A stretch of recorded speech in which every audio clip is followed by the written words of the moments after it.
السلام علیکم ورحمۃ اللہ وبرکاتہ۔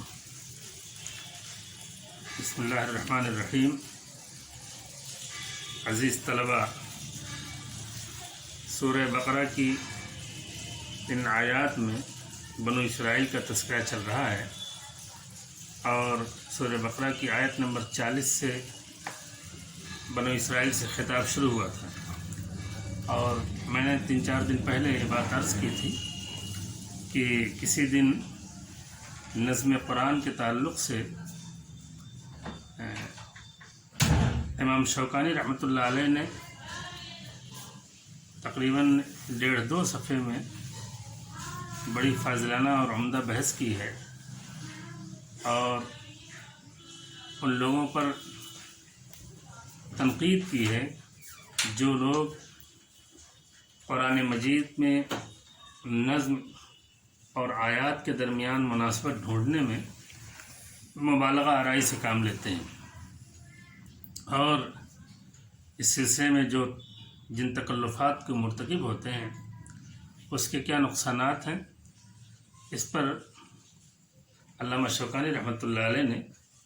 بڑی اچھی گفتگو اختصار کے ساتھ کی ہے۔ تو میں نے تم لوگوں سے کہا تھا کہ بہتر ہوگا کہ فتح القدیر میں اس کا تم لوگ مطالعہ کر لو، اور کسی دن میں اس کا کچھ خلاصہ اردو زبان میں تم لوگوں کے سامنے بیان کر دوں گا، اس ناطے کہ یہ پہلے بھی اس طرح کا کام ہوا ہے کہ بعض تفسیر کی تاریخ میں بعض لوگوں نے قرآن مجید کی تمام صورتوں، تمام آیتوں کو ایک دوسرے سے مربوط کرنے اور سب میں مناسبت اور نظم تلاش کرنے کی بتکلف کوشش کی۔ جیسے پرانے لوگوں میں علامہ بقائی ہیں، جن کی مشہور کتاب ہے نظم الدرر فی تناسب الآیات والسور، کئی جلدوں میں، لیکن اس کتاب کو تفسیر کی مستند کتابوں میں جگہ نہیں مل سکی، اور جمہور اہل سنت نے اس کتاب کو وہ مقبولیت نہیں دی جو مقبولیت دوسری کتابوں جیسے تفسیر طبری ہے، قرطبی ہے، ابن کثیر ہے، تفسیر شوکانی وغیرہ ہے، فتح القدیر وغیرہ۔ اسی طریقے سے آج کے دور میں بھی بر صغیر میں یہ نظم قرآن کے عنوان سے کچھ لوگوں نے اس کو باضابطہ ایک فن کے طور پر اور ایک اختصاص کے طور پہ اپنایا، اور کوشش کی، اور اس کوشش میں بڑا تکلف سے کام لیا کہ قرآن کی ہر آیت کو دوسری آیت سے مربوط کیا جائے، اور ہر آیت کو دوسری آیت سے جوڑا جائے، اس میں تناسب اور نظم تلاش کیا جائے، اور گویا ان کے ہاں نظم نہ ملنا گویا کلام میں ایک طرح کا خلل اور ایک طرح کا نقص ہے، ایک طرح کا خلل یا ایک طرح کا نقص ہے۔ اس سلسلے میں بر صغیر میں سر فہرست نام ہے مولانا حمید الدین فراہی مرحوم کا، کہ جو عربی زبان و ادب، خاص طور سے ادب جاہلی پر جن کی نظر بڑی گہری تھی اور جن کا مطالعہ بڑا گہرا تھا بلا شبہ، اور انہوں نے قرآن فہمی کے لیے نظم قرآن کو گویا سب سے اہم چیز قرار دیا، اور قرآن کی آیتوں میں نظم اور تناسب اور مناسبت تلاش کرنے کی بڑی کوشش کی اور بڑا اس سلسلے میں تکلف کیا، اور اسی مولانا فراہی صاحب مرحوم کے شاگرد رشید مولانا امین حسن اصلاحی مرحوم، جن کی مشہور کتاب تفسیر کی تدبر قرآن میں ہے، اس میں مولانا فراہی کے جو اس طرح کے افکار ہیں، خاص طور سے نظم قرآن کے تعلق سے یا تفسیر کے تعلق سے، اس کتاب میں مولانا امین حسن اصلاحی نے اپنی کتاب میں اس کو محفوظ کیا ہے۔ اور اس سلسلے میں اتنا غلو ان لوگوں سے ہو گیا کہ بہت سارے مقامات پر جو جمہور اہل سنت مفسرین ہیں ان کی ڈگر سے یہ ہٹ گئے، اور بلکہ ان لوگوں کے ہاں نظم قرآن کو اتنی اہمیت ملی کہ اگر ان کے مزعومہ نظم قرآن کے سانچے میں اگر کوئی حدیث اور کوئی اثر قرآن کی کسی آیت کی تفسیر میں ملتا ہے اور نظم قرآن کے اس مضمومہ سانچے میں وہ فٹ نہیں آتی ہے وہ حدیث یا وہ اثر، تو اس کو بھی مسترد کرنے کی یہ حضرات جسارت کر بیٹھتے ہیں۔ تو یہ جو مولانا حمید الدین فراہی اور ان کے شاگرد رشید امین حسن اصلاحی صاحب مرحوم نے نظم قرآن کے تعلق سے غلو اور غیر ضروری مبالغے سے کام لیا، اور یہ مستقل ان لوگوں نے کوشش کی کہ اس کو ایک مدرسہ تفسیر کی حیثیت دیں، اور اعظم گڑھ میں جو مدرسۃ الاصلاح ہے وہ اس کا علم بردار ہے۔ تو علامہ شوکانی رحمۃ اللہ علیہ جو فتح القدیر کے مؤلف ہیں اور جن کی حدیث، تفسیر، فقہ اور ہر چیز پر بڑی اچھی نظر ہے، اور یہ تفسیر جو روایت اور درایت دونوں کی جامع تفسیر ہے، انہوں نے اسی موقع پہ کہ اس سے پہلے کی آیات میں حضرت آدم علیہ السلام کے استخلاف کا واقعہ اور جنت سے زمین پر اتارے جانے کا واقعہ، فرشتوں سے سجدہ کرائے جانے کا واقعہ اور ابلیس کا انکار، یہ ساری سرگزشت پچھلی آیات میں گزری ہے، اور اس کے بعد بنو اسرائیل کے واقعے کو شروع کیا ہے قرآن مجید نے۔ تو یہاں کسی طرح کی کسی مناسبت کو تلاش کرنے کی کوشش نہیں کی ہے علامہ شوکانی رحمۃ اللہ علیہ نے، بلکہ نظم کی تلاش کی ایسی کوششوں کو پر سخت تنقید کی ہے۔ فرمایا ہے اعلم ان کثیر من المفسرین جاءوا بعلم متکلف وخاضوا ببحر لم يكلفوا سباحته واستغرقوا اوقاتهم في فن لا يعود عليهم بفائدہ۔ کہا بہت سے مفسرین یہ بتکلف اس علم نظم قرآن کو لائے اور گویا کہ ایک ایسے دریا میں داخل ہوئے جس دریا میں تیراکی کا مکلف نہیں کیا گیا تھا، اور گویا انہوں نے اپنے وقت کو ایک ایسے فن میں ضائع کیا جس کا کوئی فائدہ نہیں ہے۔ بلکہ اس سے ایک بہت بڑی غلطی یہ ہوئی کہ محض جو ان کا جو مضمومہ نظم یا تناسب بین الآیات ہے، تو یہ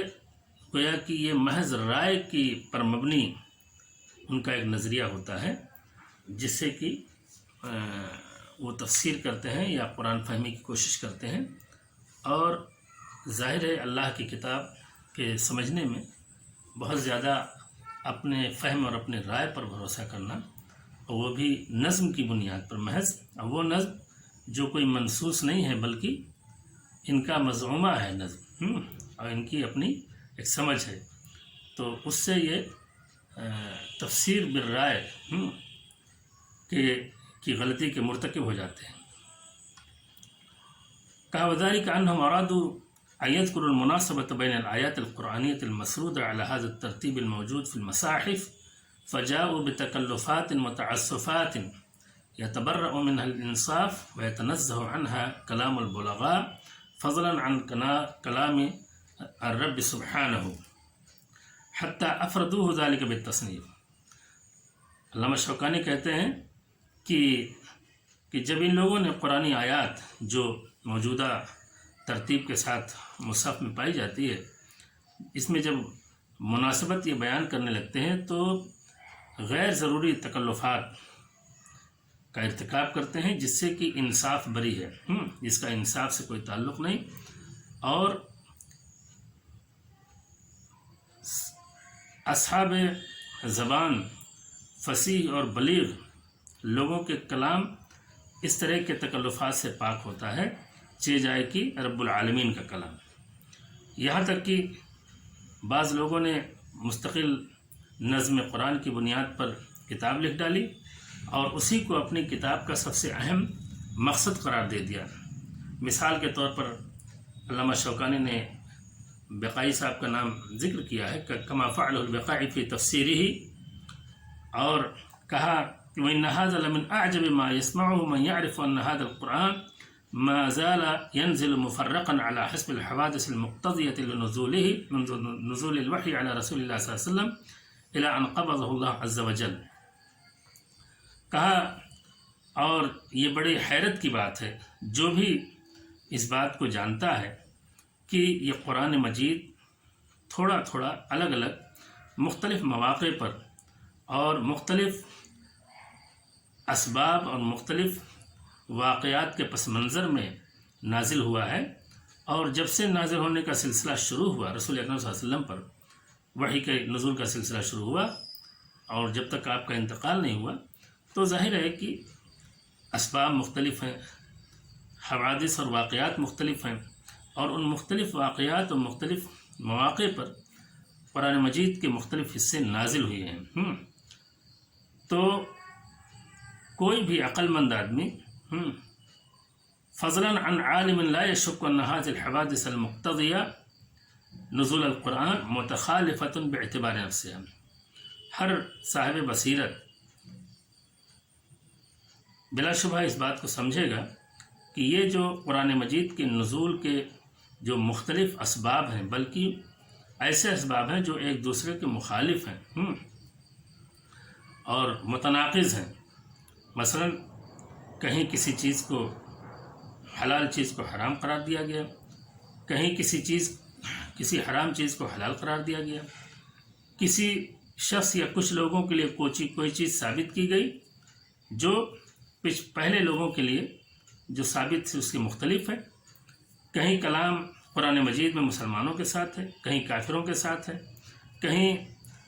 گزرے ہوئے لوگوں کے ساتھ ہے، کہیں موجودہ لوگوں کے ساتھ ہے، کہیں عبادت کی بات ہے، کہیں معاملات کی بات ہے، کہیں ترغیب ہے، کہیں ترہیب ہے، کہیں بشارت اور خوشخبری ہے، اور کچھ آیتوں میں